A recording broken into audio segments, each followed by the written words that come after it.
tell you that.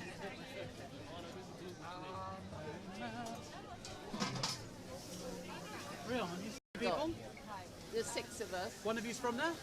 Well, I was born there, but I've got family out there, and go back once in a while. Nice. Yeah.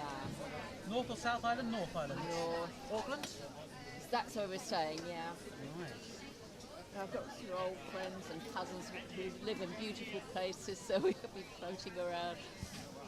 So it's not the most interesting thing, but driving around New Zealand is the easiest thing in the world compared to here. You can drive anywhere really quickly with no stress. Incredible. And the roads are all single lane, but they're still ridiculous. Incredible. It's the lack of people, isn't it? It might be lack You've of been people. there. I've been, and it was just so easy, and I had such a nice time there. It's a lovely country. My wife got a camper van, and I was cursing her because I was like, I've got to drive now hours and hours late. You drive for 5 or 6 hours, you don't feel it because it's not strenuous. It's so different, yeah. It's so different, and it's such a little detail, but it makes such a big difference. Yeah. Okay. Have a lovely safe trip.